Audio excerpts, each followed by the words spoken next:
18 വർഷത്തെ വിശ്വാസവും പാരമ്പര്യവുമായി കിള്ളിമംഗലം കർഷക സർവീസ് സഹകരണ ബാങ്കിൽ മാർച്ച് 1 മുതൽ 31 വരെ നിക്ഷേപക സമാഹരണവും കുടിശ്ശിക നിർമ്മാർജ്ജനവും ഡെപ്പോസിറ്റുകൾക്ക് ഉയർന്ന പലിശയും നൽകുന്നു. കുടിശ്ശിക വായ്പകൾക്ക് ഇളവുകളും. ഈ സുവർണ അവസരം ഉപയോഗപ്പെടുത്തുക. പഴയന്നൂരിലെ സാമൂഹ്യ സാംസ്കാരിക മേഖലകളിൽ പ്രവർത്തനങ്ങളുമായി ജനമനസ്സുകളിൽ ഇടം നേടി എഴുത്തച്ഛൻ സംഗമം. 2019 രൂപീകൃതമായ പഴയന്നൂർ എഴുത്തച്ഛൻ സംഗമം എന്ന സംഘടന പഴയന്നൂരിലെ സാമൂഹിക സാംസ്കാരിക മേഖലകളിൽ ഇടപെട്ട് പഴയന്നൂരിന്റെ ജനമനസ്സുകളിൽ അംഗീകാരം നേടി മുന്നോട്ടു പോവുകയാണ്.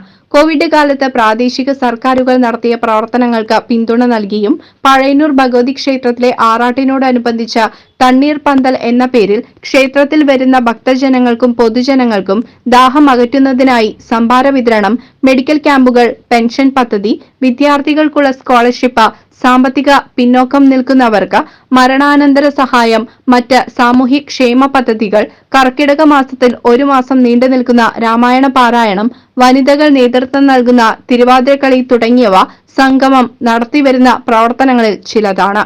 പഴയന്നൂർ ഭഗവതി ക്ഷേത്രത്തിലെ ഉത്സവ ആറാട്ടിനോടനുബന്ധിച്ച് നടത്തുന്ന തണ്ണീർ പന്തലിന്റെ ഉദ്ഘാടനം പഴയന്നൂർ എഴുത്തച്ഛൻ സംഗമം പ്രസിഡന്റ് PK പ്രകാശൻ നിർവഹിച്ചു.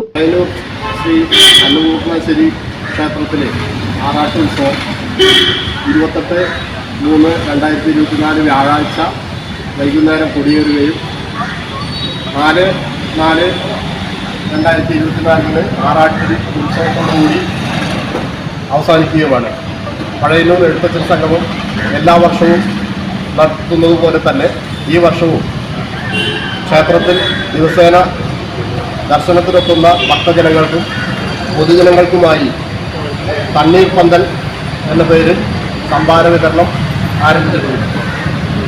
നല്ലവരായ എല്ലാ വിശ്വാസികളും നാട്ടുകാരും ഈ സംരംഭത്തിൽ പങ്കാളികളാവുകയും ദാഹമകറ്റി ഈ ഉദ്യമത്തിന് വേണ്ട പിന്തുണ നൽകുകയും ചെയ്യണമെന്ന് പഴയന്നൂർ എഴുത്തച്ഛൻ സംഘത്തിന്റെ പേരിൽ അഭ്യർത്ഥിക്കുകയാണ്. സജീവ് മണലാടി, സുരേഷ് കുമാർ, ജയപ്രകാശൻ, ജയേഷ് കുമാർ, പ്രശാന്ത് കല്ലേപ്പാടം, അനിത അനിൽ, സതി ജയൻ, സുമംഗല, ജയൻ പാറക്കുളം, ശിവകുമാർ, മുരളീധരൻ, സൂരജ്, മനോജ് PS തുടങ്ങിയവർ സന്നിഹിതരായിരുന്നു. CCV news, Pazhayannur.